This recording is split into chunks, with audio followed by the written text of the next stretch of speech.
Israel e o Irã travam uma guerra indireta desde a Revolução Islâmica de 1979.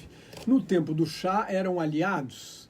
Desde a Revolução Islâmica, o Irã atacava com milícias aliadas, como Hezbollah, o Partido de Deus xiita libanês, que nasce como uma resposta à invasão de Israel ao Líbano em 1982.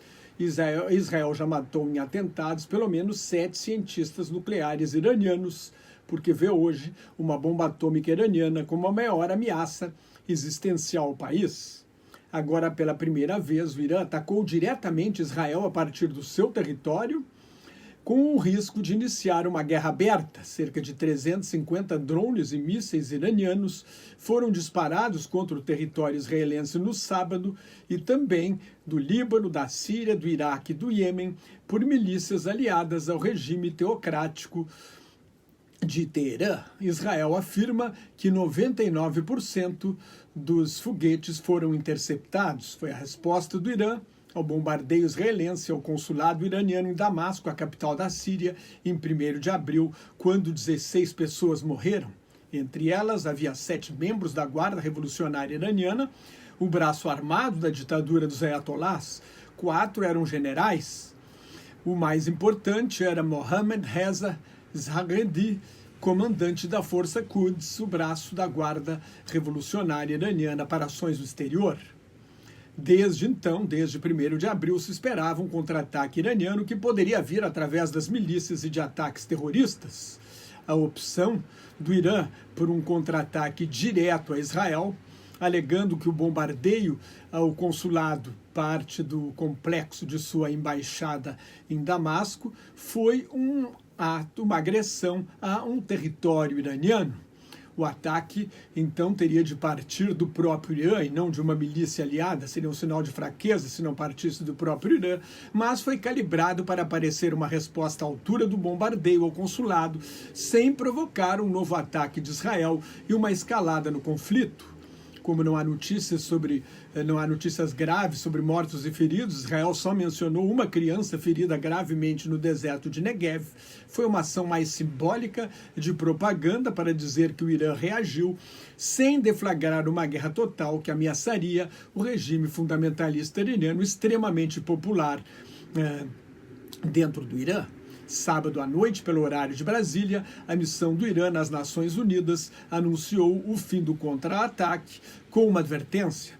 Se o regime sionista cometer outro erro, a resposta do Irã será ainda mais severa. Como não reconhece Israel, a ditadura teocrática iraniana fala em regime sionista. Depois do ataque ao consulado, o Irã tem o direito de se defender, mas a autodefesa só é legal como uma reação imediata para repelir um ataque, de acordo com uma alegação feita pelo próprio regime iraniano contra os Estados Unidos perante a Corte Internacional de Justiça da ONU, no caso das plataformas de petróleo, em 1999. O Irã alegou que se um ataque acabou, não há mais necessidade de autodefesa, não há mais necessidade de repelir. Quando o país é invadido, o ataque continua. No caso de um ataque isolado, o uso subsequente da força seria uma represália e não um exercício da autodefesa. Com base no direito internacional, cessado o ataque, a questão deveria ser levada ao Conselho de Segurança das Nações Unidas. Neste sentido, tanto o bombardeio ao consulado quanto a resposta iraniana poderiam ser considerados ilegais. Nos Estados Unidos, o presidente Joe Biden não tem interesse numa guerra com envolvimento direto de Israel num ano eleitoral. Em sua campanha mentirosa, narcisista e fascistoide, o ex-presidente Donald Trump se gaba de que não haveria guerra no Oriente Médio nem na Ucrânia se ele estivesse na Casa Branca, porque é um líder forte, enquanto Biden seria um líder fraco. O secretário da Defesa norte-americano, Lloyd Austin, declarou que suas forças interceptaram dezenas de drones iranianos. Foi a primeira vez que os soldados norte-americanos entraram num combate em defesa de Israel. E Lloyd Austin diz que os Estados Unidos não querem a guerra com o Irã, mas não vão hesitar em proteger suas bases militares, nem em apoiar a defesa de Israel. A França, o Reino Unido, a Jordânia e os Emirados Árabes Unidos também interceptaram drones e mísseis iranianos, além, é claro, do sistema israelense de defesa antimísseis, o Domo de Ferro. O Irã ameaçou retaliar a Jordânia, hoje um país aliado dos Estados Unidos e de Israel. Os países árabes sunitas ficaram ao lado de Israel, o que é uma vitória para o Estado judeu. Esses países árabes sunitas veem o Irã como seu maior inimigo e não Israel. A expectativa agora é como será a reação israelense. O governo se reuniu no domingo, o governo Netanyahu, mas adiou a decisão para segunda-feira. A retaliação visa restaurar a dissuasão e evitar novos ataques, mas sempre ao risco de ficar um bateu-levou e de isso levar a uma expansão do conflito e da turbulência no Oriente Médio. Ao atacar o consulado, o primeiro-ministro Benjamin Netanyahu testou o Irã, atraiu de volta o apoio dos Estados Unidos depois das críticas de Joe Biden na condução da guerra na faixa de Gaza, escalou o conflito, o que ajuda a reeleição de seu fiel aliado Donald Trump, e fortaleceu sua própria posição política doméstica. Tudo indica que Bibi Netanyahu cai no fim da guerra e pode ir para a cadeia por causa dos 3 processos a que responde por corrupção. Ele tem interesse, então, em prolongar a guerra. Desde o início da guerra, parte do governo israelense quer atacar a milícia fundamentalista xiita libanesa Hezbollah para neutralizar mais uma ameaça, por sinal, muito mais poderosa do que o movimento de resistência islâmica, o Hamas, que deflagrou a guerra com o ataque terrorista de 7 de outubro, quando 1.139 israelenses e estrangeiros foram mortos e 257 foram sequestrados. Israel e Hezbollah trocam fogo na fronteira entre o sul do Líbano e o norte de Israel desde 8 de outubro, um dia depois do início da guerra.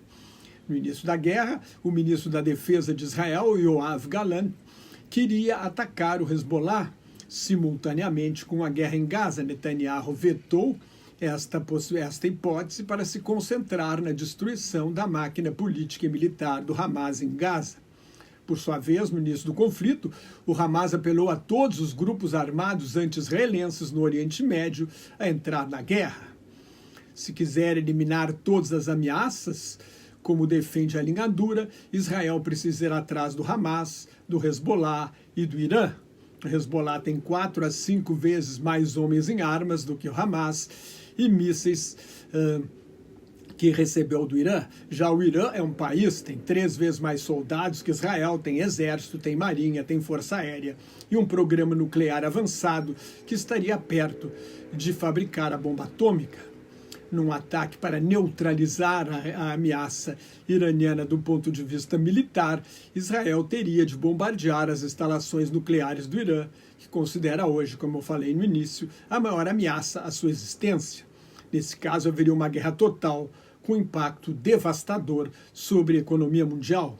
O presidente Joe Biden, que não quer esta guerra porque atrapalharia sua reeleição em novembro, Biden reafirmou o apoio inquebrantável dos Estados Unidos a Israel, mas avisou que não vai se engajar em grandes operações militares junto com Israel. A China, os Estados Unidos, a Europa e o mundo árabe pediram contenção às duas partes. A China considera o conflito uma extensão da guerra na faixa de Gaza e pediu um cessar-fogo definitivo no conflito para estabilizar o Oriente Médio. A bola agora está na quadra de Israel. Vamos ver como será sua próxima ação militar. Se você gostou, assine meu canal no YouTube, que é de graça, leia meu blog Globalização em Crise, me siga no Twitter, no Instagram, no Thread, no LinkedIn e no Facebook, onde colaboro com o Grupo Quarentena News. Muito obrigado pela sua atenção. Até mais. Tchau.